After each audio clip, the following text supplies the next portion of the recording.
Okay. So I wasn't originally going to make a part 3, but somebody had to go out of her way and bet me to do it. You asked for this, Miss Vic Vion. So, Sheldon, that abusive, money-grubbing horseshoe crab of an employer that for some reason you like to work for and defend so much. Did you know? Feeling like Did You Know Gaming out here. In a recent interview with Sheldon a couple weeks before Final Fest, he mentioned that he does not care for the fate of Inkopolis, just so long as he can continue inventing. Like, how selfish is that? That's like me not caring about society because I make videos for the internet. Wait, hold up, who put that in the script? And to add on to that, when the final war comes around that literally decides the fate of the city and everywhere around it, you know what he does instead? Sheldon just tinkers with his pieces of scrap metal and steel. Or are his weapons even made of metal? They're probably made out of plastic. That's why most weapons aren't even accurate while firing. Looking at you, short-range weapons. Have you heard of Ammosis Schellendorf? Get it? Ammosis? Ammo Knights? Okay, and we continue. Back in my day, he was a part of the secret organization called the Squidbeak Splatoon along with Captain Cuttlefish. Ammosis owned the land that the Booyah Base in Splatoon 1 was built upon, but Sheldon let corporations take his grandfather's land to build a few clothing shops and turn their home into a freaking weapons shop. Sheldon sacrificed his family-owned land for commercial proceeds, ruining the once peaceful land of his grandfather and generations before him. On the octo-crushing adventure Agent 4 went on in Octo Canyon, instead of helping Agent 4, Sheldon was just there to support his own selfish deeds by forcing the player to use a specific weapon in a given stage just to gather information for him. He didn't care whether you lived or died in that canyon. He was just in it for the information and money. Not even to mention his affairs to overpopularize the Tony Kenza brand of weapons and their 3 pairs of shoes. But now we find ourselves with a recent new dilemma classified as the Sheldon selection. For this, we must travel back 3 years ago to the lead up and eventual release of the so-called Sheldon's Picks class of weapons. Now yes, in the Q&A I did say my favorite weapon is a Sheldon's Pick, so before you go commenting that, let me just say this. Nobody cares! The Sheldon's Picks were released in 2 volumes. One on April 13th and the other following on June 8th. The odd thing about this situation is with specifically 2 of the 17 new weapon variants. Them being a PG garbage can and the most expensive hunk of junk you could ever buy off fucking Amazon. Now Sheldon makes all these weapons available once you're fresh enough, also known as level 20 in-game terms. What I find suspicious is every Sheldon's Pick weapon appears in his shop Ammo Knights, except for the Aerospray PG and the Tempered Dynamo Roller, which need specific conditions to be unlocked.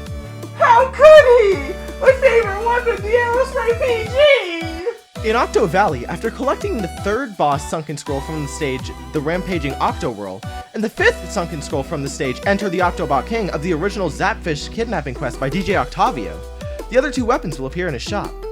But why would Sheldon withdraw the weapons until Agent 3 obtained these blueprints? Remember, Sheldon has no relation to the new Squidbeak Splatoon in this era. It's only once DJ Octavio tries his unoriginal 2nd attempt that Sheldon is ever involved. So why did Sheldon keep those weapons unavailable? Sheldon couldn't have used the scrolls because Agent 3 never gave the scrolls to Sheldon for him to create these new variants. Even if Agent 3 did give the scrolls to Sheldon for him to create the Aerospray PG and the Tempered Dynamo Roller, what about the other scrolls from the other boss levels? The other 3 scrolls from the Mighty Octostomp, the Dreaded Octo Nozzle, and the Ravenous Octomaw all depict other weapons such as the Bento Splat Charger and the Fresh Swiffer, which are both Sheldon's Picks weapons as well. So if Sheldon couldn't create the Tempered Dynamo Roller and the Aerospray PG, then how did he create the Bento Splat Charger and the Fresh Swiffer without the scrolls? And now, because my opinion is fact, the only conclusion is that he withheld the 2 former weapons for some reason. Somehow, Sheldon could be involved with the first kidnapping of the Great Zapfish. Slander!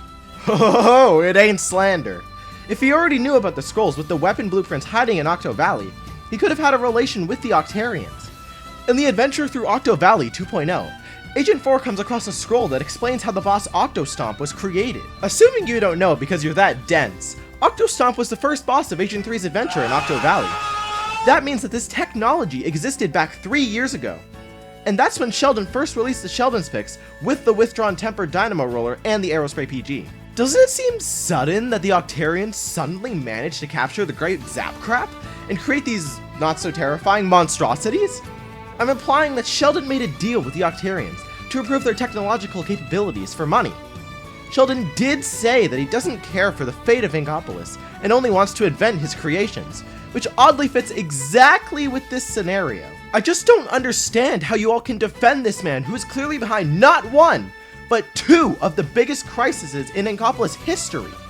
It's understandable that most company owners would want to make money, but Sheldon von Schellendorf takes it way too far. It's endangering cephalopod society with his dealings and affairs. All in all, Sheldon is a terrible person who doesn't care about others. Not even you, Vicvion, and only cares about his own desires. Sounds like most of humanity, to be honest. Anyway, I think it's time to finally take Sheldon to court for his actions.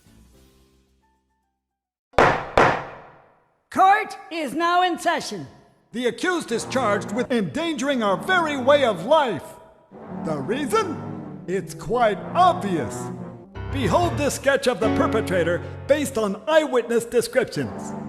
The truth is obvious. The guilty party sits among us. It is none other than Sheldon. Objection! Overruled. I judge the defendant guilty as charged. Court adjourned.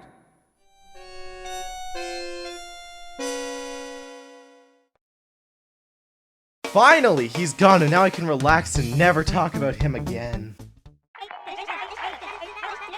Wait, how did you get out? What about your employee? How does she feel?